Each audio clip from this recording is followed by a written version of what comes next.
All right, I guess we're live. We'll call back to order. We'll continue our work from this morning. Kind of by way of housekeeping, as I thought, let's just go till 6:30 and quit. At that point, we will put in a long day and we'll just pick it back up on Wednesday morning. So we're still in the middle of House Bill 144, County Canvassing Board. Had everyone in the room that wanted to testify on that bill testified? Anybody online that wishes to testify on that bill? Yeah.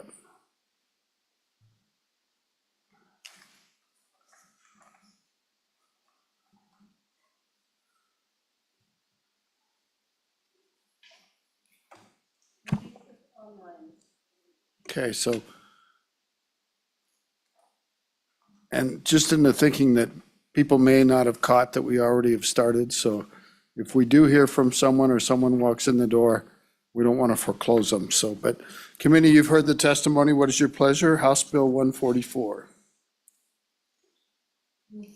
Got a motion by Steinmetz, discussion.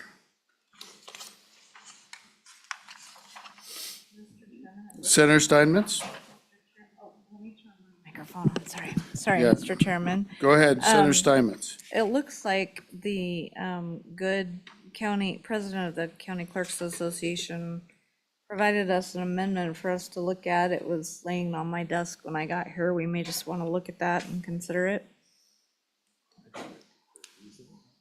Okay, who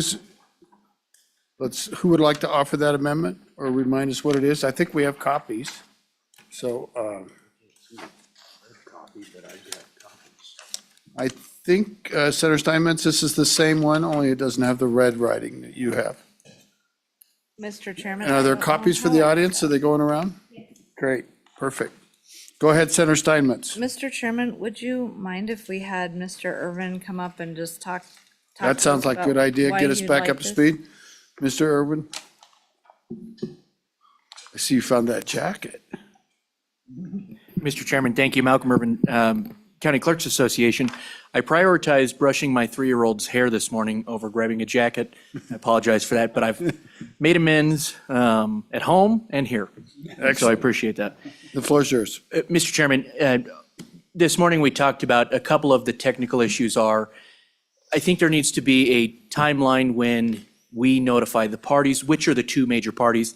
And one thing I think got conflated this morning in the discussion, it's not just two major political parties. There's the potential for multiple major political parties. And so we need at some point to identify the two largest, notify them, and there needs to be a time frame for them to notify us. So the portion of statute we're proposing to put this in is actually the election judge appointment statutes. For us, that lays out our timelines when we as clerks need to appoint judges. So 228101A, it talks about the county clerk notifies the major and minor political parties of the number of judges required. We're proposing a subsection I, which would just say each county clerk shall also notify the county chairman of the two largest major political parties. And of course, that verbiage, Mr. Chairman, if you all choose to alter that later in the bill, that is fine by us too. Of their ability to appoint a member to the county canvassing board pursuant to Wyoming statute 2216-101 at the same time as specified in this section. So that's April. That's when we would let those parties know, this is how many judges we need. Oh, by the way, two largest major political parties, we need a member of the canvassing board from each of you.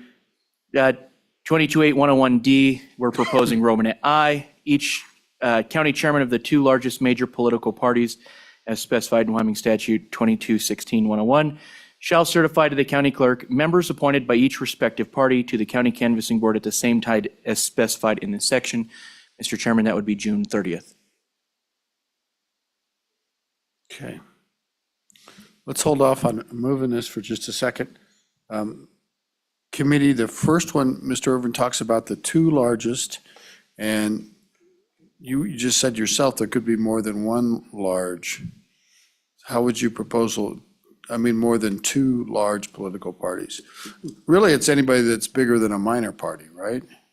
Well, and Mr. Chairman, I think the discussion this morning was talking about it should just be for major political parties, because in that primary process, that's a primary process just for major political parties. So that's why I continued with the major political party Right. language. I wasn't sure what the committee's intent was. Sounded like there was some thought of just striking major and just say two largest political parties. And if that's the case, I think that's fine in this amendment as well. Okay, and that'd be for the first part. And I guess the same thing would go for the second part. And just by way of, if we were to bring this in, I think we'd have to change the title a little bit. I don't think it's deceptive in any way, so I think we could do that.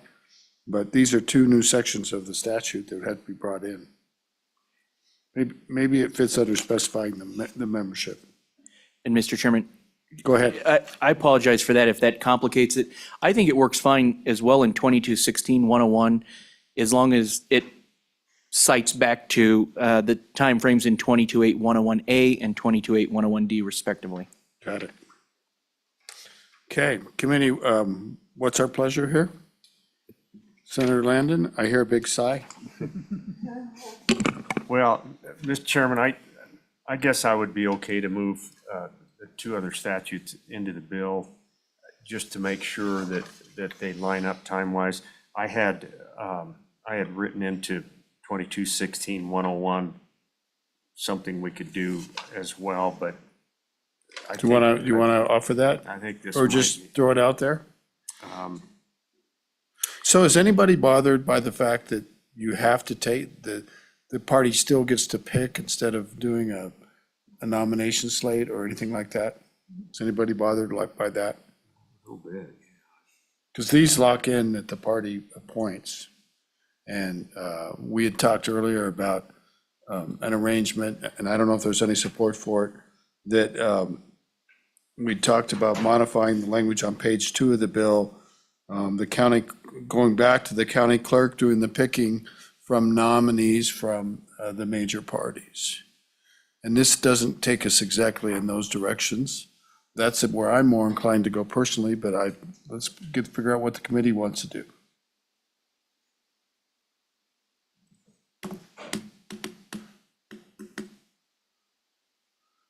Straw poll. Who wants to have the parties decide the canvassing board? Just kind of raise your hand. Got a Boner, got a Steinmetz. Who wants to have the clerk decide possibly from a nomination of the party?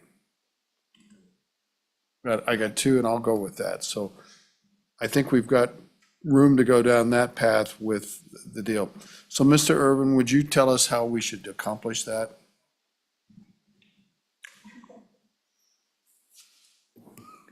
Mr. Chairman, thank you. I think you could still work in those same statutes that I proposed. 228101A, each county clerk shall also notify the county chairman of the 2 largest major political parties of their ability to nominate however many members. If you're thinking that slate of candidates is 3 individuals, 5 individuals, whatever, Mr. Chairman, that number is, nominate a blank number of nominees to be appointed by the county clerk to the county canvassing board.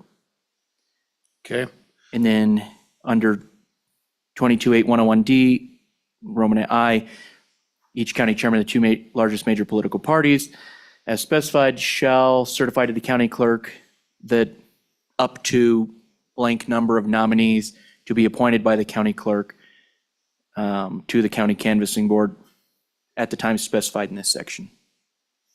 okay, I think that works kind of language-wise. What happens if a party refuses to nominate 3 and just nominates 1 person?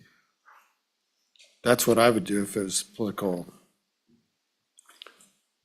And Mr. Irvin, Mr. Chairman, at this point, I quite frankly can't give you a good answer. Right. There's I don't know is the answer, and I hate to give you that answer, but I don't think that that's specified here.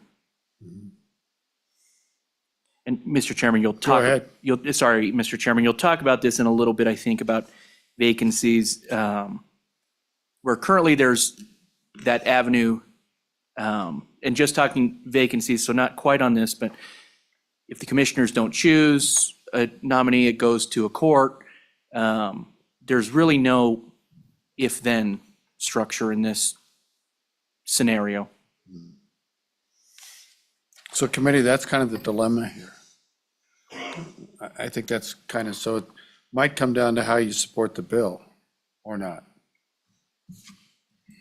But I'm open to any amendments people want to make. Senator Boner. Well, on a different subject, Mr. Chairman, for going to work the bill still, we had that idea at the bottom of page 2 and the top of page 3. The idea being that we insert on line 23 of page 2 after shall, insert not. Then on line 1, page 3, strike different and insert the same.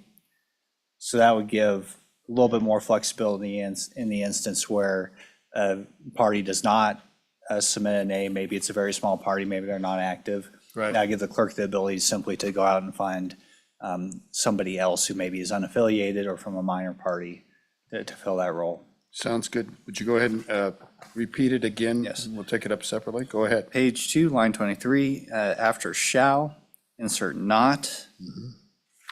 And then on page 3, line 1, strike different and insert the same. So that sentence starting on page 2, line 23 would say, provided that the two electors shall not be of the same political parties.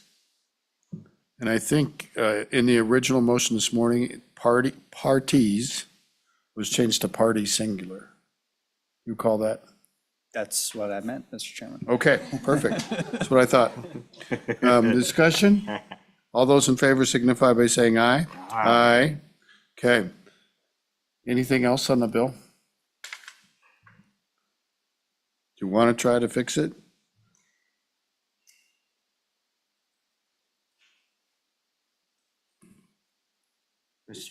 Go ahead. Mr. Chairman, I don't know. I do think that we need some timing in there, and it is awkward to pull in 22.8.101, two different paragraphs from that section of our statutes. If you go down to line 18, at the end of year, the end of that sentence, you could put in there, and I'm just throwing this out for conversation, the county clerk shall notify the two parties and establish rules and procedures for those parties to select appointees to the canvassing board. Okay. I don't know if that's better to put it in 22.16.101.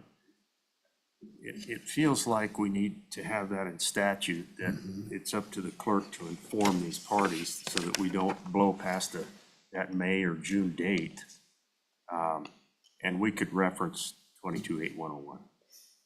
That's fair enough. What are the consequences if a party doesn't follow what the clerk says and just says, we're sending Joe to, I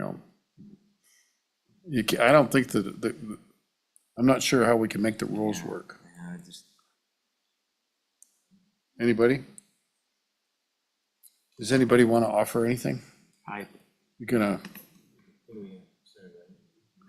could we have Senator Landon repeat what you were trying to do, Senator?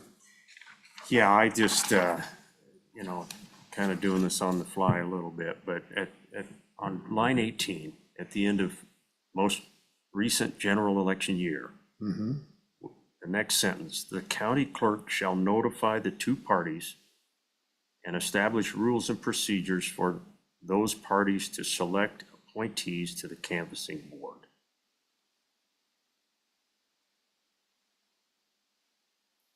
My thinking, we don't have to have rules in there and establish procedures for the parties to select appointees. That way, it could be made very explicit, the deadline dates, the expectations, et cetera, et cetera. But And I don't know how to, Mr. Chairman, I don't know how to fix, what if the parties just don't go along? Who wants to go first? Senator Dockstader and Senator Boner. I'm trying to understand why that's not gonna work, so.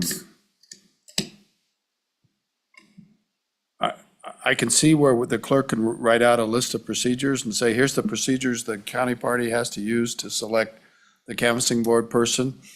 And I can see them say, you don't tell us what to do. And with the law, I mean, there's already a conflict. So I don't know. Senator Boner, were you going to weigh in on that, or did you have something different? Well, no, Mr. Chairman, I think that's why you have that last sentence, is that if the county party doesn't do it, and if they just plan on do it, then the clerk will make the selection. I can see that the parties, I have no doubt that the party, if they can, will nominate someone. They may not follow the procedures, or, I mean, what are those procedures, you guys? What are you trying to achieve? I mean, do you have to say it has to be a closed vote? Does it have to be on a Tuesday? I don't know what you would say in the procedures. Mr. Irvin, you want to help us out? Mr. Chairman, I'm just trying to be very careful that policy decision is yours. I'm not trying to inject any sort Fair enough. of policy decision whatsoever. If the intent or the thought was to move this towards a nomination style, the parties nominate just because it's consistent in the statute, 3 individuals. The clerk selects one of those 3. And the party does not, any party does not forward 3 individuals. I think what you could do is on page 2, line 20, instead of select, it would read fails to nominate 3 and then strike and electors for the county canvassing board. The county clerk may appoint any unfilled positions to the county canvassing board. You guys want to go through, pursue that a little bit? Mr. Irvin, say it again. And also explain what the conforming language would be up above, because it's going to take some conforming language. So, Mr. You Chair, can think out loud with us for right now. well, some forgiveness in advance I'm asking for. Yep, go ahead. So page 2, line 20, strike select and replace with nominate 3, and then change elector to electors. And again, this is assuming 3 is the magic number. Is electors the right word?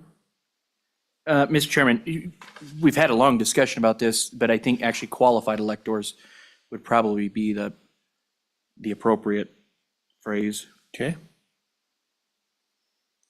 Then I get that part, but I think lines 13, 14, 15, do they stand as they are now? So, Mr. Chairman, I think you would have to reinsert the stricken language on line 11, Right.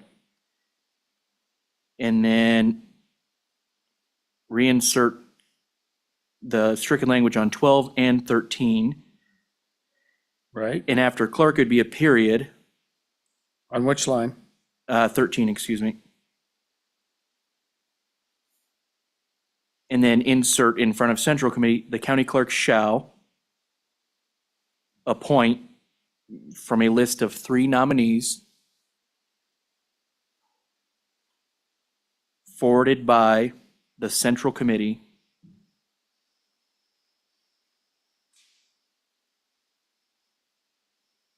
Shall select from a list of, shall appoint from appoint. Okay, thank you. a list of 3 nominees made by the,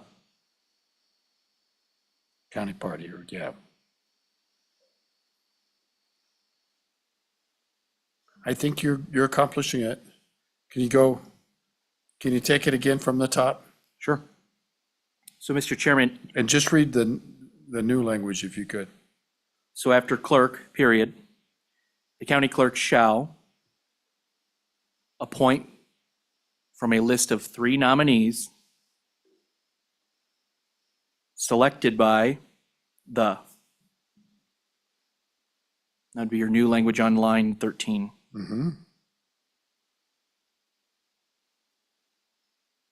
Selected by the 2 largest major political counties in the, okay? That stays. Okay, and then down on line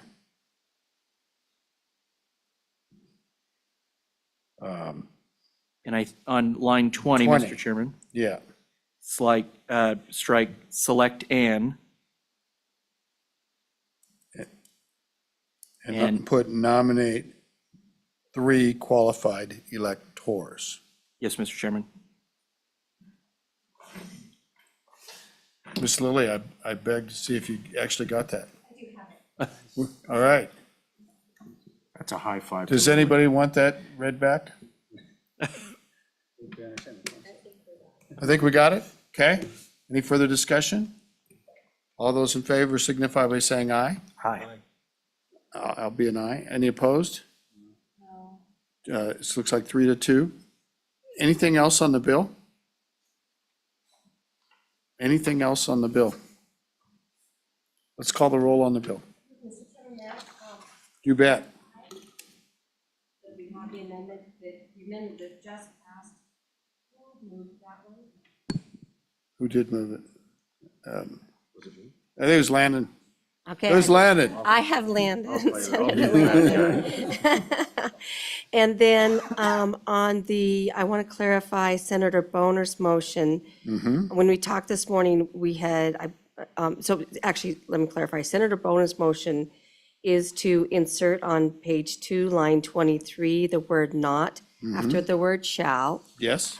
And on page 3, line 1, to strike the new language, different political parties, and insert the same political party. Works. Okay. So this is a roll call vote on House Bill 144, engrossed, County Canvassing Board, Senator Boner. Aye. Senator Dockstetter. Senator Landon. Aye. Senator Steinmetz. Chairman Case. No, but it's a pretty good bill now, you guys. Good job. Thank you very much. 4 ayes, 1 no. Okay. You did pretty good. All right, the next bill for our consideration is House Bill 122, engrossed, Senior Citizen Service Districts Authorization and Renewal. This seems vaguely familiar from a year ago or something. So with the representatives that want to present, are you going to come up too, Mr. Crago?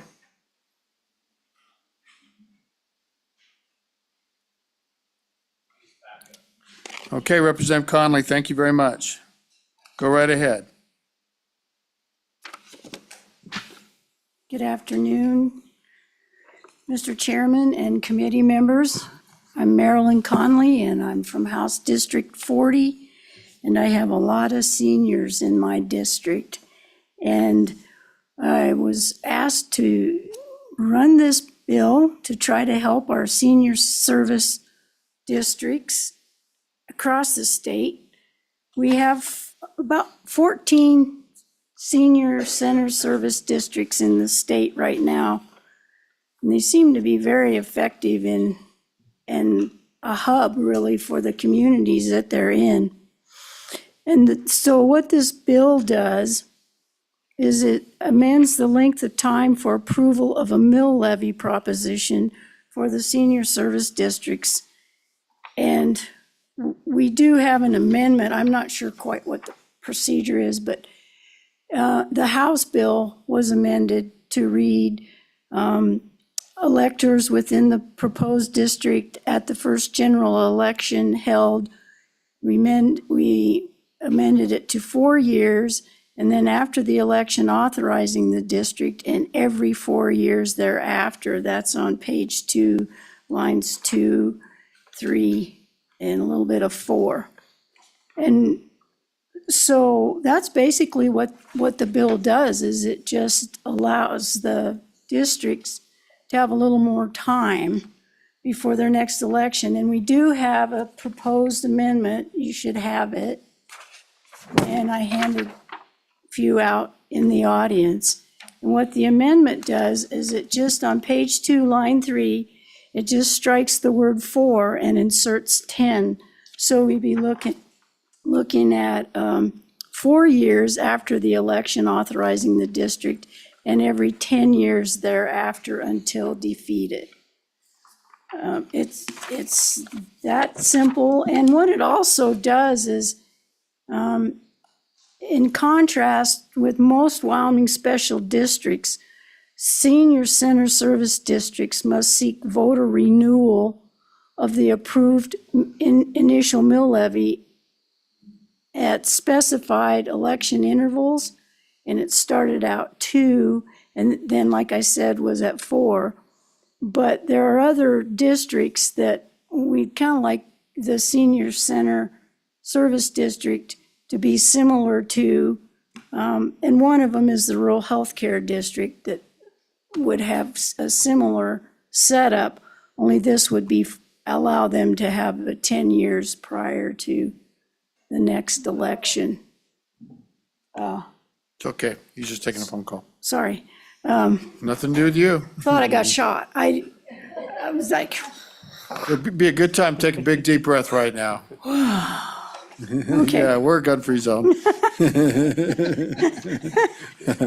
Good laugh all around. It's good. So, I just want to say that this bill really is, in my mind, it's an investment with some gratitude and some well-being of our cherished seniors that have worked in our communities and made our communities what we get to enjoy today.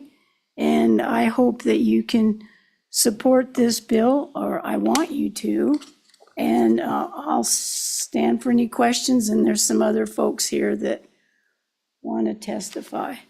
Okay, committee, any questions for Representative Conley? Go ahead, Senator Landon. Thank you. One of our esteemed seniors. Yeah, thank you, Mr. Chairman. After Friday, I'm feeling it. So, Representative, thanks for bringing this. I sure follow you, and I heard you mention the rural health districts.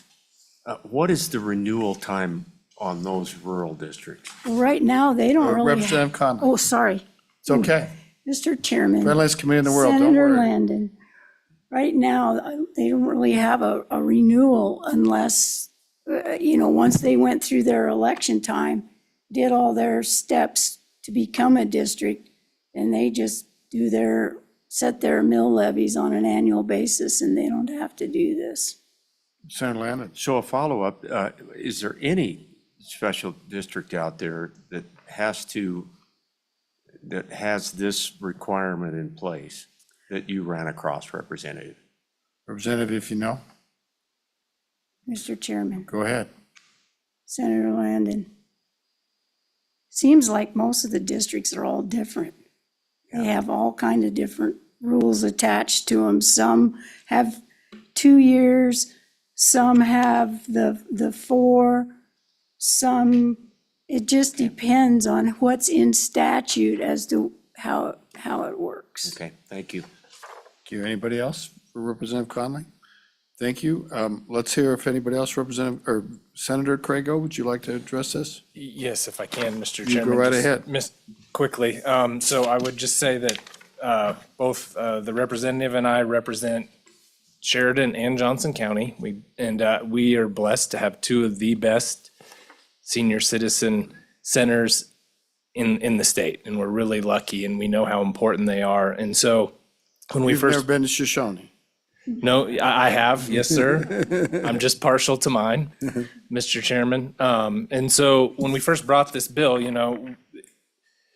and this language has been out there a couple of times before. I've actually been on this bill in previous years, and we just didn't get anywhere with it. It just actually ran out of time a couple different times.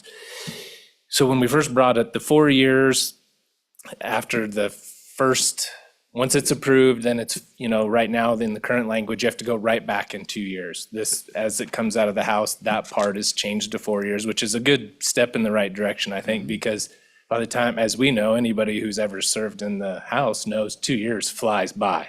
And you're right back in an election trying to prove your worth to the folks, which in our case, we just went through this process in Johnson County and it flew by, which it was fine. It passed overwhelmingly because the folks and the senior citizens and 70-some% of the voters in our county approved it on the both times, first and second time. So for us, that's not an issue. I think we're actually thinking about other folks as these districts, become more and more important in our state. We have an aging population.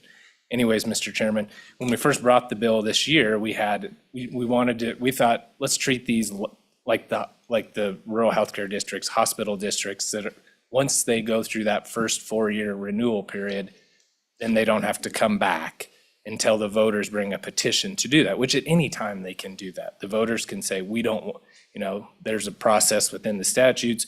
We don't think we want this. You get enough folks together, get a signature, put together a petition, bring it back, and that can go on the ballot at any time. And so that was the original thought of the bill. That did not come out of the House that way.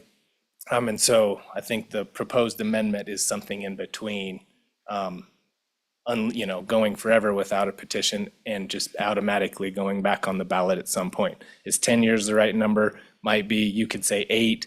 You could that number could be anywhere, I think, in that vicinity, and it would be reasonable for our districts. I just know they get, not only the people that are responsible for managing these districts, but also the folks who utilize the services on a day-to-day basis and rely on them, in particular in our part of the world. I think they start getting nervous. And I would feel differently about this if they weren't so popular, right? I mean, if they're passing with 75% of the vote, I don't know if that's necessary. And, the other argument, of course, is, well, if they're passing with 75% of the vote, why do you care?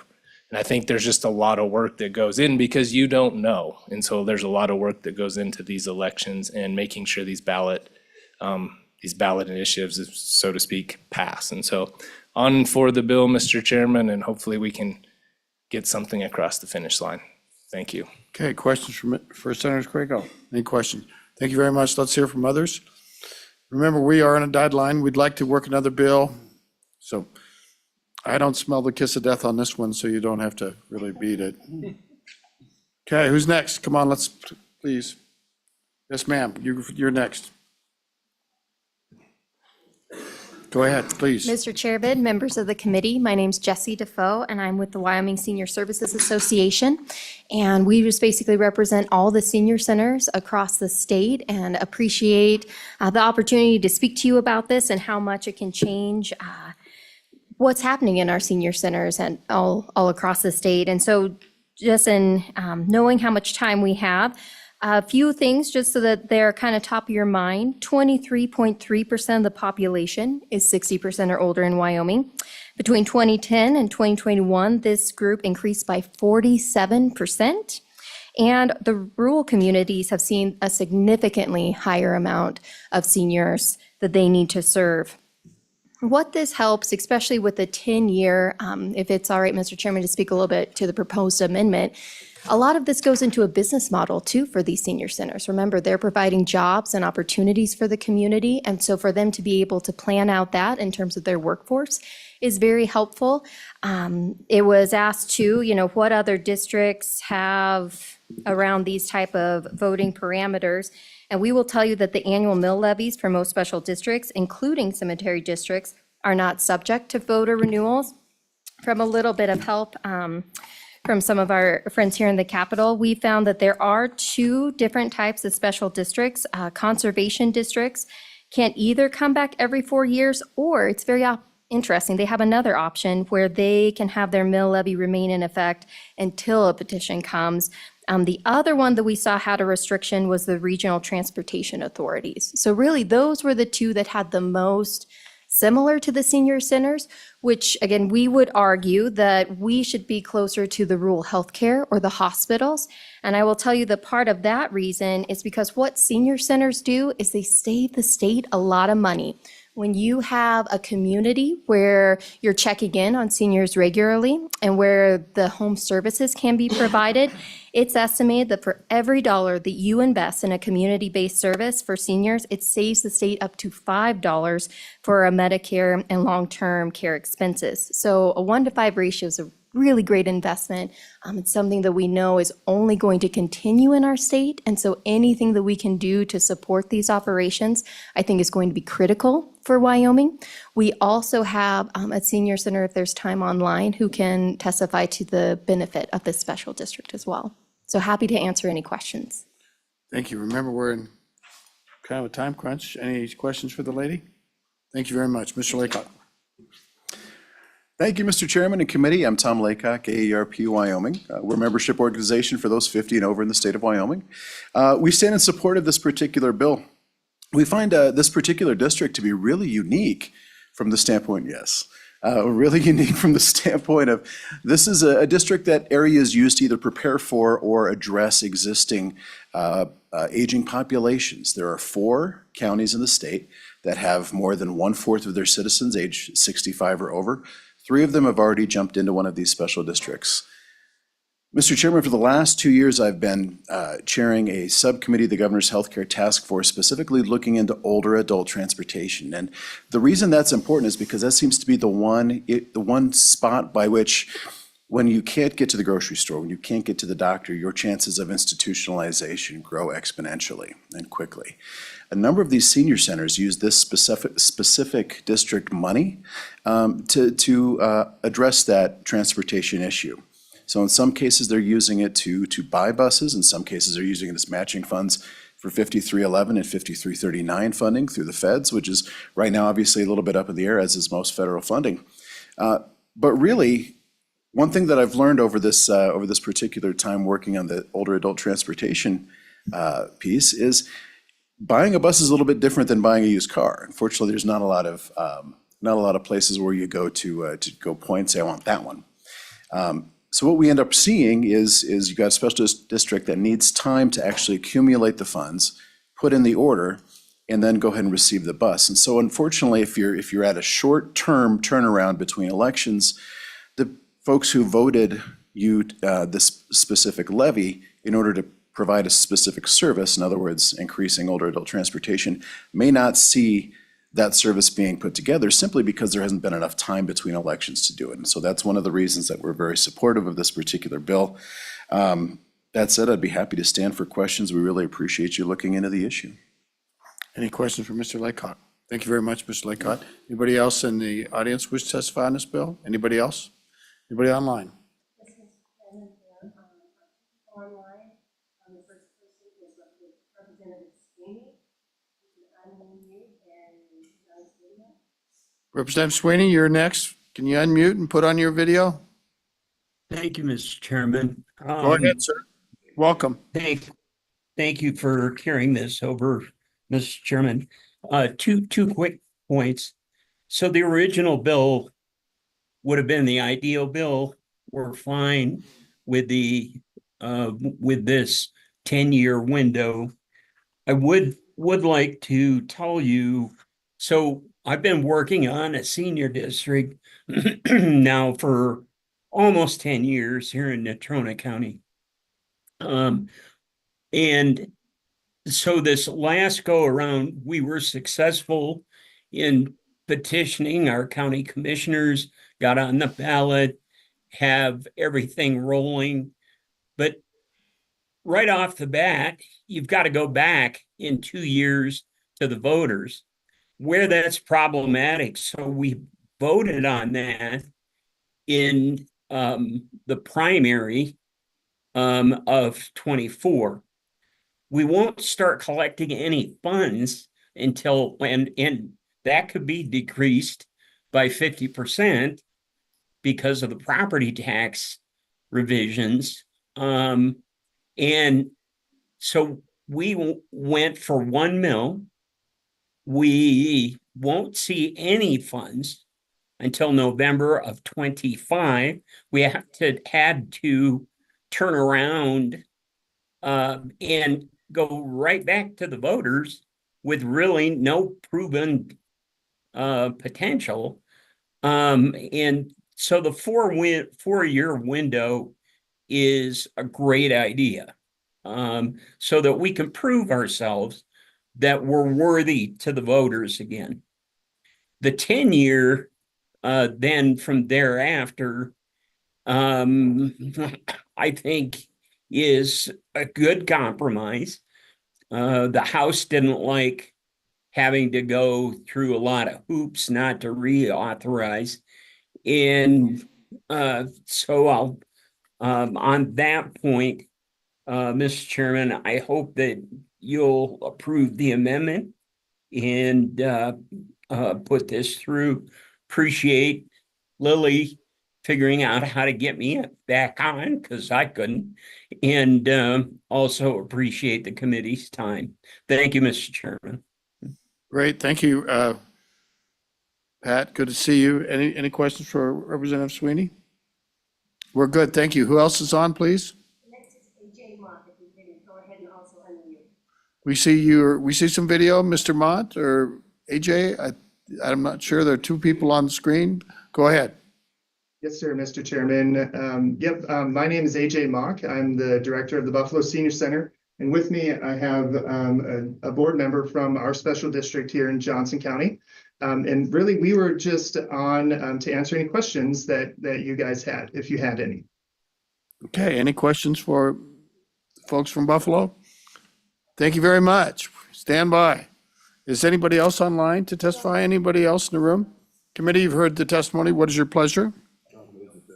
I think I got the motion first out of Doc Stater, but there were lots of people trying to get it out. Discussion? Mr. Chairman? Senator Landon, microphone, please. I am inclined to move the proposed amendment. I don't know what the committee feels about this, but these districts are going to be more and more important going forward, I think. And having experienced what senior services can do for my parents, it literally kept them, I think, out of institutional environments for 3 or 4 years. It literally did that for us just because there were senior services up there where they lived. And I can't tell you how important that was. So I'm inclined, I guess I would move the amendment, the proposed amendment, striking 4 and going to 10. Okay, we got a motion on the amendment and discussion on the amendment.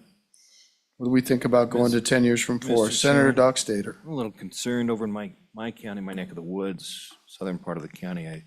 I think would be very favorable for the northern. They've shot down some of these mill levy increases and proposals, and so I'd be a little hesitant just based on my home turf. Okay, anybody else want to weigh in? Senator Steinmetz? Thank you, Mr. Chairman. I would agree with those comments. I think I'm kind of in the same boat. I think got 4 years, got a shot. That's a lot better than before. We can get it out there and see how it works. We won't have to go to conference with the House. Mr. Chairman, I'll withdraw the amendment. Okay? Is there any other amendments proposed? Any other amendments? Seeing none, let's call the roll on this one.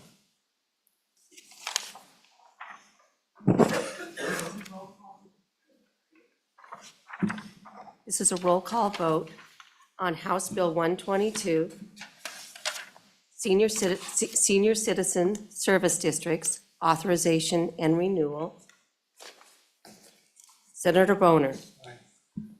Senator Dockstader. Senator Landon. Aye. Senator Steinmetz. Chairman Case. Aye. 5 ayes with no amendments. Is that All right, correct? Is excellent. that correct? Or no Yes, it amendments? is. Okay. Okay, the next bill for our consideration is House Bill 176 in vacancies in public office amendments. And Representative Bratton is here to tell us about the bill.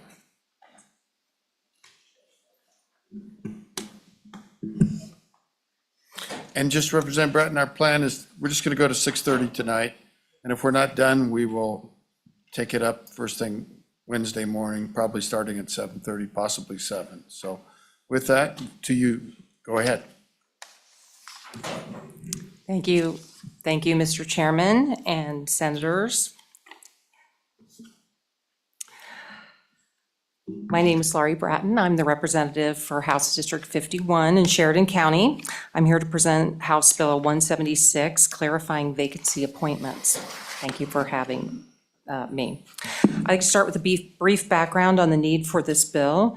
Many of you already are aware that there have been several instances around the state of Wyoming where vacancies have occurred in elected positions, and the statutory process to fill that vacancy has become controversial due to conflicting provision in the statute.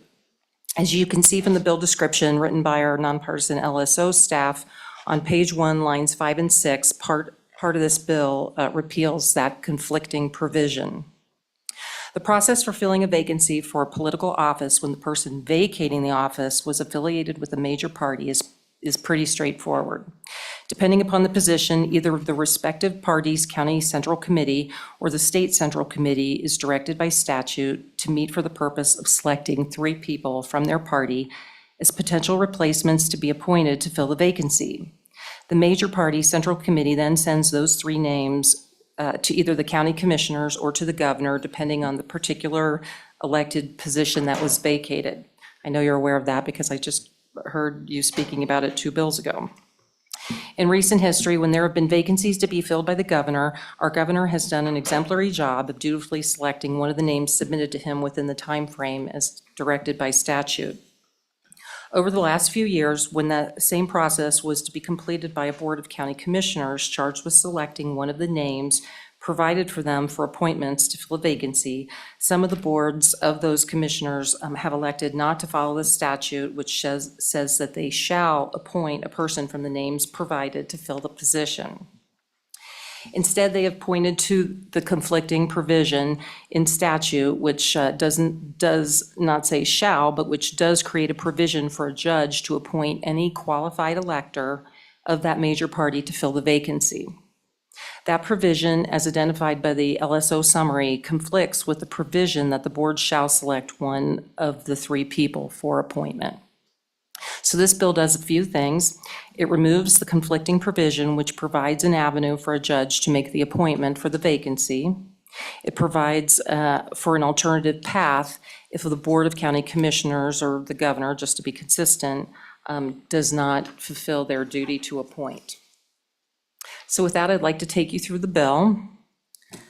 If you look at page 2, page 2 discusses a process by which the county commissioners fill a vacancy when a fellow county commissioner departs. As you can see on line 15 and 16, they shall fill the vacancy by appointing one of the three persons whose names are submitted by the county central committee. Still on page 2, line 21, a new paragraph is created, Romanet III, and that paragraph spells out what happens if the vacancy is not filled as required. On page 3, lines 1 through 9, if the incumbent who vacated the office represented a political party and the commissioners failed to appoint the county central committee will then appoint one of the 3 names that they've submitted. On lines 11 through 17, still on page 3, if the incumbent who vacated the office does not represent a political party and the commissioners do not appoint, then a special election will be held. Continuing on page 3, we now address temporary vacancies in other elective offices where there are not already if there's not already a specific method for filling the vacancy. And that just talks about like school boards, college boards, et cetera. So that is not, then this doesn't apply. On page 4, line 15, a new paragraph is created, Romanet VII, and again, this paragraph spells out what happens if a vacancy is not filled as required. In subparagraph A, starting on page 4, line 18, you'll see that if a vacancy for a position is not filled within the time specified, then the state central committee of the party that was represented in that position shall fill the vacancy. So at the state level, that would be the governor appointing, say, a state legislature. On page 5, On page 5, line 4, in subparagraph B, you'll see again that if a vacancy for a position is not filled within the time specified, then the county central committee of the party that is represented in that position shall fill the vacancy. So that would be same thing, but it would be the county party for the county elected office vacancy. In subparagraph C, which starts still on page 5, line 12, you'll see that if a vacancy is for a position that is held by someone who did not represent a political party, and if that is not filled within the time specified, then there'll be a special election. Sorry about that. So turning over to page 6, line 4, we're getting there. This creates a non-rebuttable presumption of qualification. And the qualification for a qualified elector is in Title 22-1-102A XXBI, and I will read that to you. So a qualified elector includes every citizen of the United States who is a bona fide resident of Wyoming, has registered to vote, and will be at least 18 years of age on the day of the election at which he may offer to vote. No person is a qualified elector who is currently adjudicated mentally incompetent person or who has been convicted of a felony and his civil or voting rights have not been restored. A literacy test shall not be imposed as a condition to voting in any election. So that is the definition of the qualified elector, and that is all that they are required to be. On page 6, line 9, you'll see that those are the two sections that are deleted. These are the conflicting provisions that said that a judge may appoint any qualified elector from the party as opposed to choosing one of the 3 people selected by the party. And one final point I'd like to make is I have spoken to several judges, and they have all told me that they do not like this conflicting provision. It puts them in a position, a very partisan position in respect to the role as judges being required to fill these vacancies, and putting them in a partisan fight between the county boards and the county parties is very unfair to them. And they have thanked me for removing this, hopefully trying to remove this provision, but couldn't come testify, obviously, being part of the judiciary. So just to summarize, this bill removes the conflicting statutes. It clarifies what happens if a vacancy is not properly filled, and says that qualified means qualified as per the statutory requirements that we all must meet when running for any specific office. And with that, I would be happy to stand for any questions. Thank you. Thank you. Thank you very much. Questions for Representative Bratton? Any questions? Senator Steinmetz. Thank you, Mr. Chairman. Representative, thank you for your work on this bill. I'm just trying to understand, because as far as 22-18-111, the bottom of page 3 and on to page 4, as far as state representatives or senators, we've had to replace 1 or 2 of them in the past, and that was always the county central committee and the county commissioners doing that, and not the state central committee. So could you explain that to me? Representative Bratton. Mr. Chairman and Senator Steinmetz, thank you. Yes, I actually apologize. We initially, I didn't have the commissioners filling a vacancy in there, and then I added, so then I had to amend the bill, and this is the engrossed version. And so you are absolutely correct. The state positions would be our state elected, and so we had the superintendent of instruction was appointed by the governor, and also I think the Secretary of State. So that would apply to those positions. You bet. So just, thank you very much for that. Thank you. So the top 4, he couldn't appoint himself, obviously, but, and the on Congress then would be the state central committee, and then the local parties would do everything else? Or can you please explain that to me? I don't understand. Representative Bratton. Thank you, Mr. Chairman. Thank you, Senator Steinmetz. I actually will have to refer back to that statute to see about the Congress. I'm actually not sure if that would be the state parties. I think that that's exempted. I think it might be a special election. Thank you. Yes, I do seem to recall. I'm happy to look that up in statute, though. But that's, that's the section that you're referring to in this bill would be for the elected, the top elected. Thank you. Anybody else? Questions for Representative Bratton? Go ahead, Senator Landon. So, Representative, thank you. I wanted to go to page 6 and the non-rebuttable presumption. Any concerns that that shenanigans could take place when you're trying to appoint an assessor, for example, a treasurer, just to say that every one of us are qualified for every one of those positions out there? Was there any conversation on the other side about that? Representative Bratton. Thank you, Mr. Chairman. Thank you, Senator Landon. Actually, there was some discussion about that. I did not touch that with this bill as far as that particular aspect of the statute, which is, that is currently the way it is in statute. How this came about is we had, in my particular county, we had the county party had the precinct people, who are the electors closest to the people, selected 3 candidates, which they sent to the commissioners. And the commissioners, one of the commissioners said they didn't choose any of them because they were not qualified. And there was a lot of drama surrounding that.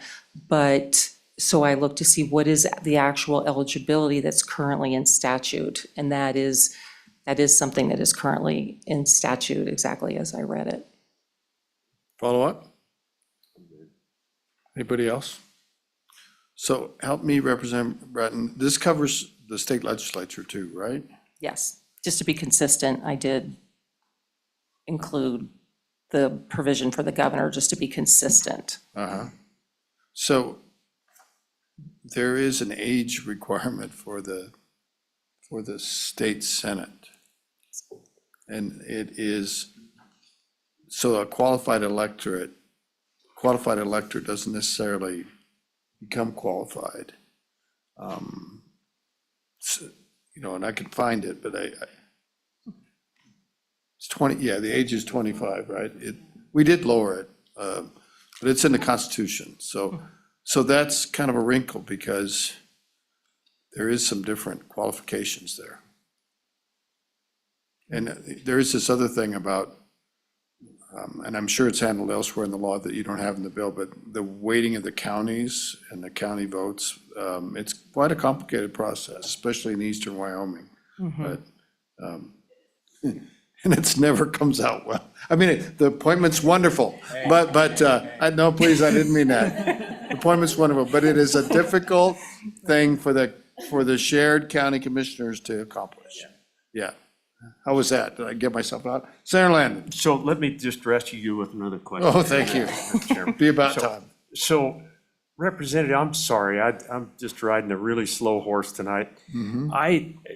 Did we resolve the state legislators in the language in the bill?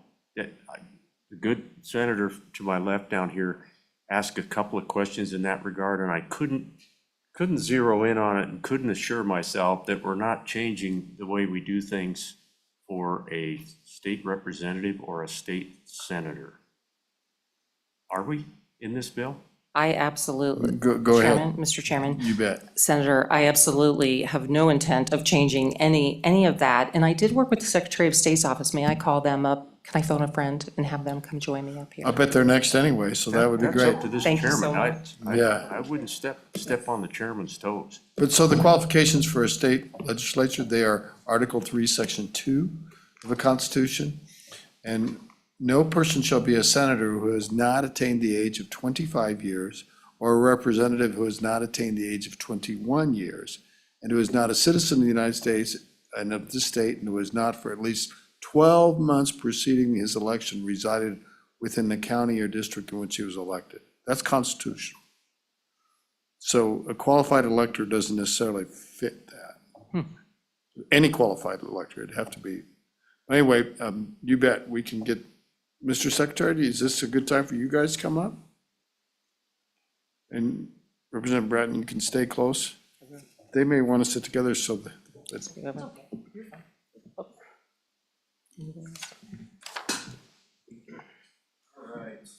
Mr. Secretary, welcome. Thank you, Mr. Chairman. I don't know if you got the word, we're going to quit at 6:30 because Okay. my team is just, and we'll just stop at whatever point we are, wherever we are, so. Okay, go ahead, sir. Okay, thank you, Mr. Chairman. I stand in support of House Bill 176. I think it adds clarity to the process of filling vacancies for partisan offices and appropriate contingencies without recourse to the judicial system to fill vacancies.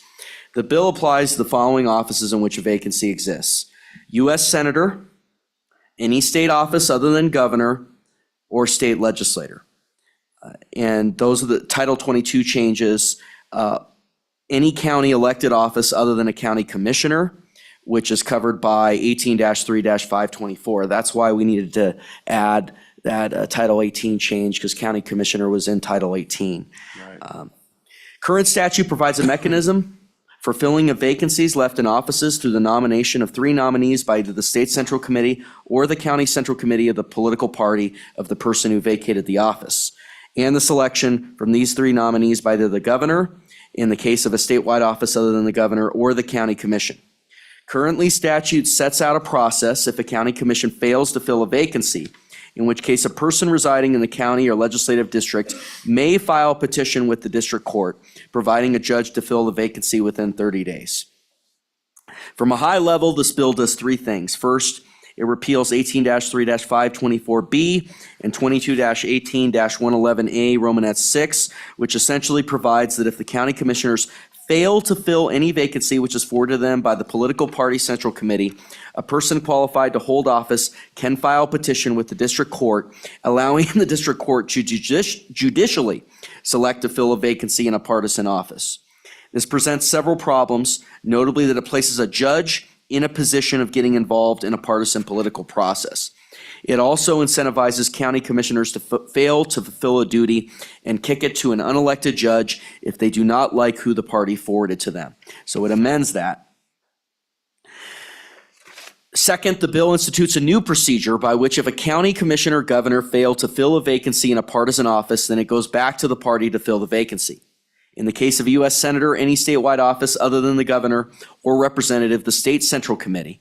In the case of a county elected office and county commission, in the case of the change to Title 18 in the gross version, then it goes to the county central committee. And if the person who vacated the office did not represent a political party, then a special election shall be held. Third, the bill clarifies that a person who meets the qualifications under the statute, in other words, that they meet all the qualifications to be elected to the public office in accordance with the U.S. and Wyoming constitutions, is deemed to have met the qualifications to hold the office. That came a little bit out of a colloquy in Sheridan County around a vacancy that was not filled. That's why that definition is being changed. So I support this bill. This has been an issue for quite some time. I think, Mr. Chairman, you might be aware, this has probably happened, probably 3 to 5 times since I've been involved in Wyoming politics in 2014, maybe a little more. But I can think of at least 3 occasions. Okay, questions for the secretary? Thank you. Let's do Senator Landon and then Senator Steinmetz.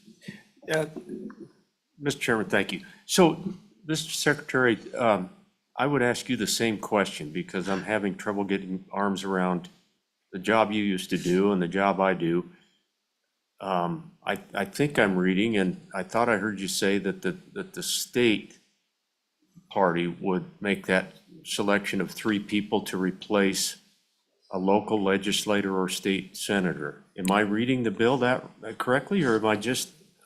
Senator Landon, I think he excluded legislators and the governor from it, but Mr. Okay. Secretary, can you help me out? I heard in that too. Yeah, And I Mr. apologize, I'm just trying to catch up and make sure that we're not changing the process on legislators, which seems to work usually, but. I'm going to go ahead and have Mr. Rubino answer that. He is intimately familiar with this bill, and I am too, but I think he can help on some of the legalese there. Sure, Mr. Rubino. How you doing? Good. How are you doing, Mr. Chairman? Good, go ahead. Thank you. Joe Rubino, the Policy Director and Counsel with the Secretary of State's Office. Senator Landon, that is in 2218-111A Romanet 1. And it discusses members of the state legislature. And that, the process starts by going to the state central committee. So that was the first part of your question. If you go down about a third of the way down that paragraph, it says the chairman shall call a meeting of the state central committee to be held not later than 15 days after he receives notice of the vacancy. At the meeting, the state central committee shall select and transmit to the governor the names of 3 persons qualified to hold the office. Within 5 days after receiving these 3 names, sorry.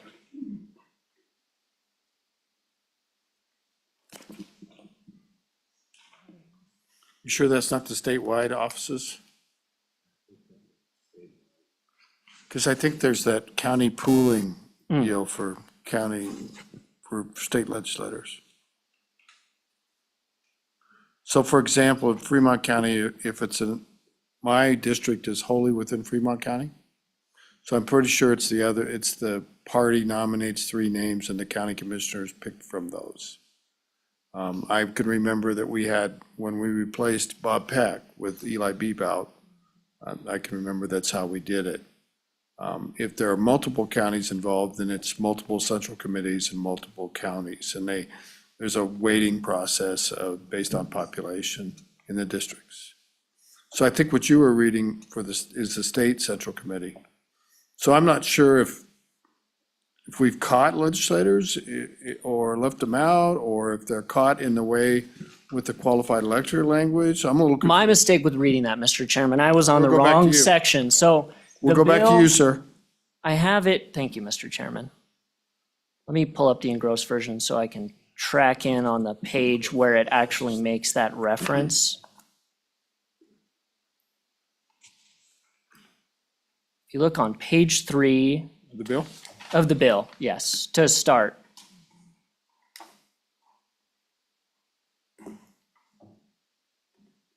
Sorry, not page 3. Page 4, line 21. For a vacancy to be filled under paragraph 1 or 3 of this section that is not filled within the time specified in paragraph 1 or paragraphs or subparagraphs 3A and B, 3 Romanet 3 capital A. This says if a vacancy occurs in the office of a member of the state legislature. Okay. So capital A says, for vacancies other than resignations, the Board of County Commissioners of the county or counties in which the vacancy occurs shall immediately notify in writing the chairman of the state central committee of the political party which the former incumbent represented at the time of his election or at the time of his appointment if not elected to office. Okay, that's, I assume a resignation would go directly to the party.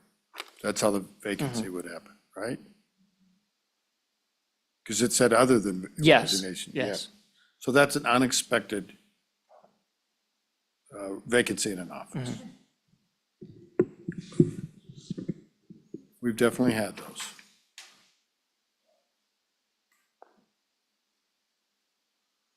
So I guess in order to, we have the constitutional requirements about the age, that's the only, and the residency for legislature. And in the bill, it talks about the parties, central committees select from qualified electors. The qualified electors don't necessarily have the qualifications for the office. I mean, that can be fixed. But that's one point. Senator Steinmetz, did you have more? Mr. Chairman, maybe I'm just on a slower horse than Senator Landon tonight, but I He's still smaller. don't understand. I mean, He's a little guy. it still sounds like the state central committee is now, I mean, I know there's a notification qualification there, but it sounds like we're injecting them into Legislative office. the legislative appointment process to me in this bill. And so, and I haven't heard an answer that's clarifying that we're not, because, for example, and Mr. Chairman, I'll take a liberty since you said a name. We had Hans Hunt recently in House District 2 that we replaced. And the way that worked is, I think the governor received notification of his resignation. Then the chairman of the party sent it to our party and to our county commissioners. And then they started the process of replacing him, which took 3 counties, Weston, Niobrara, and Goshen County, because that's the area he served. And so it was the county central committee, not the state central committee, that did that work. And it was multiple. Yeah, Central yes, it committees. was 3 central committees, and they had a weighted vote with regards to the population in each county. And maybe I have really got this wrong, but it looks like this bill is changing that process. Mr. Chairman, I got the same concern. Okay, let's, Senator Dockstader, and then we'll go to Senator Landon. Mr. Chairman, same concern. The state central committee shall fill the vacancy. There it is, so we've got to make sure that's clear. Well, I see the State Central Committee under Romanet A, or not Romanet, but page 4, line 18 is A, and filled within the specified time period in paragraph I. Paragraph 3A is legislative. Mr. Rubino said that, and B, and then it says the State Central Committee shall fill. And then we go over to Part B on page 5, it says, subject to paragraph C of this section, which is down below, for a vacancy to be filled under paragraph Romanet 2 of this subsection that is not filled within the time specified in paragraph 2, the county central committee shall fill the vacancy by temporary appointment to the office.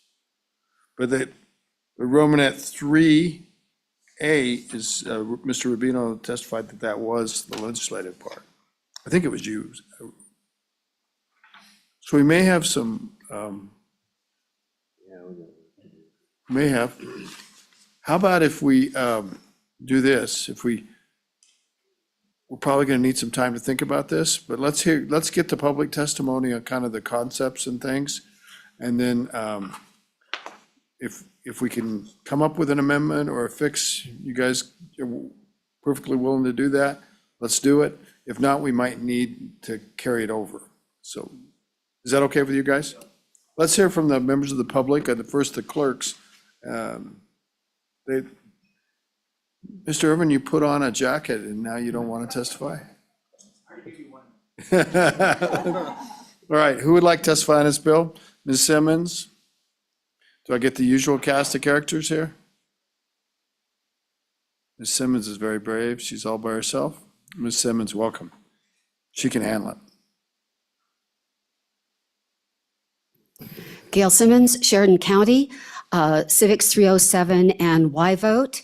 I also happen to have been a member of the Sheridan County Central Committee in the incident that was directed.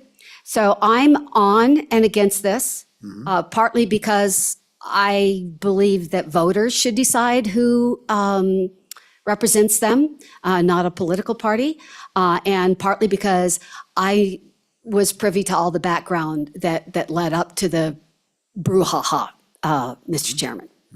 So selection to fill a vacancy in the Board of County Commissioners by the district court judge has occurred at least twice in Sheridan County. I also know that in recent years, this occurred once in Campbell County and once in Goshen County. Interestingly, the judge from Goshen County subsequently served as a justice on the Wyoming Supreme Court. Just last month, the decision to fill a vacancy, or the month before last, to fill a vacancy in Park County assessor was referred to a judge by the Board of Commissioners after a botched nomination election by the GOP County Central Committee. I want to address the qualifications. The English language is rich in complexity with nuances in the use of a word with more than one meaning. The context in which a word is used is critical. So qualification is having the qualities, accomplishments that fit one for some function, office. In other words, competent. Having met the conditions required by law or custom for exercising a right or holding an office. So in the case of the qualifications, I just want to be really clear on what happened here. So at least the person, the commissioner who made the statement about qualifications was also a member of the Central Committee. And so was an observer both of the processes that were in place and the statements that were made by individuals who were in effect asking to be nominated. They were applying for this position. And so she was privy to all those discussions and those. They came into a public meeting and asked a set of about 8 questions. And so this comment about being qualified came after having asked questions about the 2 primary responsibilities of a county commissioner, one of which is to set the budget. The other one is the comprehensive plan.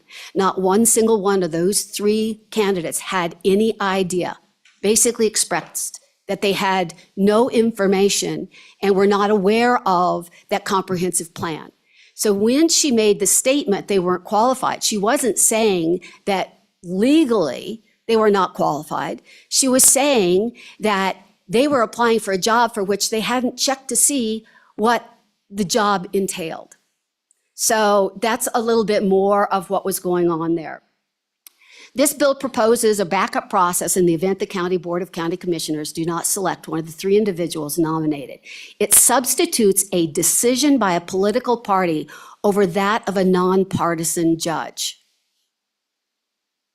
These positions may be partisan, but they serve and are at service to an entire population, not just those of a party or who are in a partisan primary. As with legislative offices, the 8 county elected positions are responsible to all county residents, regardless of political affiliation.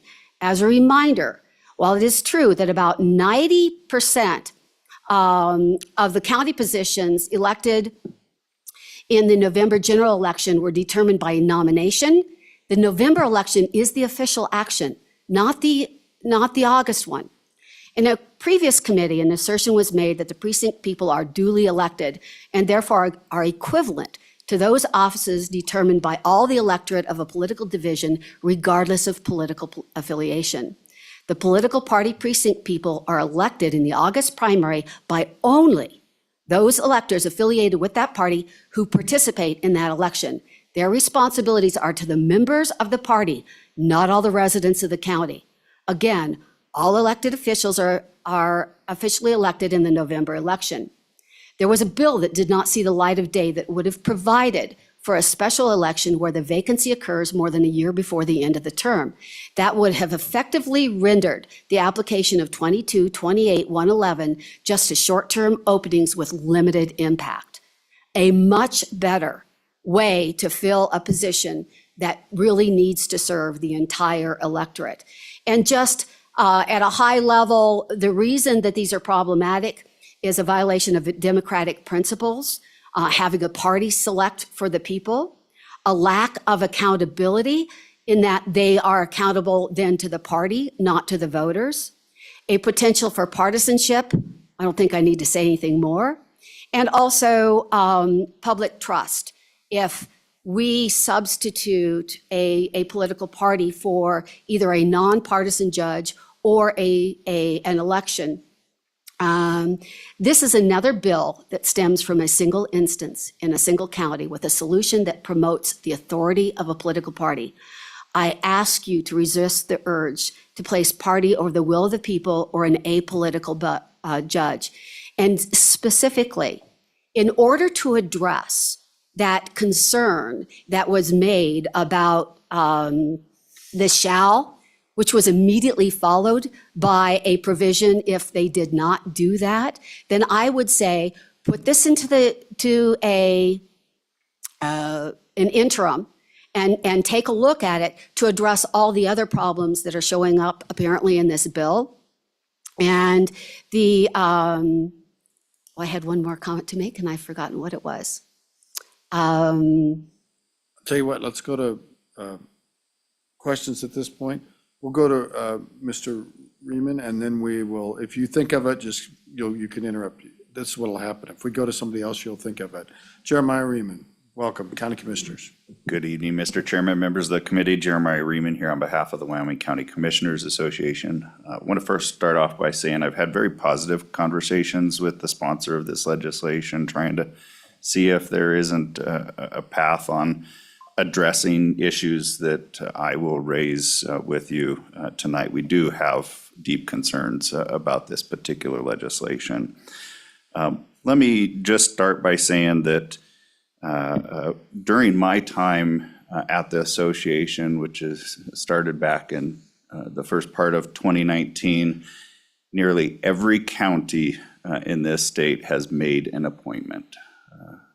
In fact, I talked to one of my counties, Carbon County, and in the course of 2 commissioners who've been on that commission for 12 years, they've made an appointment for every single one of the positions that are at the county level, with all of those being decisions that they themselves have made. None of them have gone to the courts. In the time that I've been with the association, there have only been 3 instances of the commissioners sending it to the courts for a decision. The first one was in Campbell County, followed by the example that you're hearing from Sheridan County, and just a couple of weeks ago in Park County. What I'm proud to say is that in 2 of those cases, the individual that was selected was ultimately reelected was elected at the next election. So the courts made good decisions through that process. The third one, we'll see. That was just an appointment just made. Mr. Chairman, there are a number of things that have presented themselves as concerns to county commissioners relative to this legislation. Just speaking first to the central committee process, what has really concerned commissioners there is that, number one, it's quite often difficult for them to understand what the process is at that local level. In some cases, there's been concern expressed that it's a secret handshake in order to make it into one of those final 3 positions. So that's a concern. Another one that was expressed to me is that not all of our central committees are entirely populated. In Carbon County, less than half of the seats are currently populated. So that presents a problem when you're dealing with that part of the process. Now, the thing that I think perhaps could fix that, and something that you might call for in this particular legislation, is that the party have to establish a uniform process for selection of that, or at least have a defined process for how they go about that. Just throw that out as a solution. Mr. Chairman, the other problem that's presented by this legislation for us is the fact that it would go back to the party to make that selection if the county commissioners didn't or couldn't perhaps make a decision. I kind of quizzed commissioners about why is there this court backstop? And a couple good examples that were brought to me is that imagine you're a 3-person county commission board and you have 3 candidates come forward and you have a conflict of interest with one or more of those particular county commissioners with the candidates. You're now left with a 1-1 decision or a 2-0 decision. Is that really what we want to have? And so there has to be a backstop. What should that backstop be? The other one, of course, is the multi-county process, where you may have, as happened over on the eastern side of the state, one county commission that had 5 county commissioners and 2 others that had 3 each. Now, that wasn't a weighted process when it got to the commissioner level. And what could have happened there if, say, Weston County wanted to block all of its votes with one particular individual? Would the rest of the group like to kick that to somebody else to make the decision? Maybe. Thankfully, they did come to a conclusion in that particular process.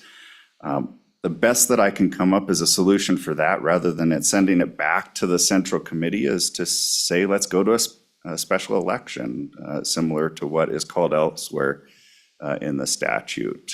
Certainly that's going to cost some resources in order for that to happen, but that's perhaps a backstop if the courts aren't the appropriate. But again, we feel that the court process has worked, and I've pointed that out. And for those reasons, we are opposed to this legislation as it currently stands, but I offer those solutions. Hopefully, if this is going to move forward, we can get to a better spot. Questions for Mr. Ryman? Senator Landon. Thank you. So, Mr. Riemann, it feels like, the special election piece, I appreciate your thoughts on that. But sometimes these appointments come about, for example, in the legislature, you might lose somebody in December and they've got to be down here in January. That's actually happened. So, sometimes I don't think a special election would work, would it? Go ahead. Mr. Chairman, Senator Landon, agreed, absolutely. I'm simply offering that as a solution. Again, I actually think that the judicial process has worked. It's a nonpartisan group that can ultimately make that decision for us. Isn't there a 14 or 15-day timeline or something in there? I'm trying to remember what it is. It's something like that. So, you can always find a date where the legislator we are in session and those 14 days are ticking away. You're never going to fix that and all. Right. And so you can't do it instantaneously. So, anybody else? Thank you. Did you think of what you were thinking? Yes, I did. Thank you, Mr. Chairman. The other thing is, and I think it's really important to understand kind of the background of what happened in Sheridan County. You can't start over again. You got. No, I'm not. This is just the one little thing. The other Okay. thing to understand Okay. is that when the person who was vacating his office Yep. had stated he was going to do that, it was only going to be effective at the end of as of the end of the month. Prior to it actually being officially vacated, the chairman of the party asked for the Central Committee to approve funding for a lawsuit in the event that the commissioners did not select From the 3. from the 3, before it was even officially vacated. So understanding that was the atmosphere in which this occurred, I urge you, do not use this one instance as a basis for changing the statutes. It actually works. And oh, by the way, the one with the number 1 vote in this convoluted process that they came up with was the person who was selected. And that person was then elected for a not, to fill the other 2 years. So it worked. Unexpired term. Okay. Any questions for Ms. Simmons? Senator Steinmetz. Thank you, Mr. Chairman. And just a comment and then a question, but Ms. Simmons, are you aware that this bill has come before? Because it's not, to me, it's a matter of process, not just whatever happened in your county, because Representative Clem brought it. I think I co-sponsored it then because we had the same thing in Goshen County, and I love the Honorable Chief Justice family friend, did a wonderful job, but he also selected from a person that had not even been vetted by the Central Committee. And there were 17 people in our community, very upstanding, wonderful people with a very good process and a lot of community turnout. So, just to, are you aware there has been legislation in the past and that this is not just specific to your area? Mr. Chairman. Go ahead. Senator Steinmetz, absolutely. And I think that, in fact, it is the political nature that causes that. And so, yes, it's happened in the past. Yes, I know that it was very unusual what happened in your county. But the point is that it actually is working, and it's working well in terms of getting people into the position in a timely manner with an appointment. And so every single time the bill has come up, it's because of a kerfuffle with not liking the way that it worked in a particular instance, not that the process itself overall was broken. Okay. Anybody else for Ms. Simmons? Thank you, Ms. Simmons. Who else in the audience would like to testify? Anybody online that would like to testify we could get before we break? Ms. DeCero? And is that the only one? Yes. So what we'll do is we'll hear from Ms. DeCero, and we're gonna take a break, and we'll come back on Wednesday morning. Ms. DeCero. Good evening, Mr. Chairman and committee. I am Jenny DeSaro with the Equality State Policy Center, a nonpartisan Wyoming organization. The current law provides ample opportunity for the partisan county committees to put forward 3 local candidates from their party to fill vacated county elected positions. On the rare occasion that the current process is unable to fulfill the vacancy within the legal timeframe under 22-18-111A Romanet 6 is a tested and proven option. The Board of County Commissioners can refer the appointment to a district court judge who can request applications from interested candidates and select based on skill set and removes a partisan element. There is no evidence that the county commissioners would intentionally shirk this duty.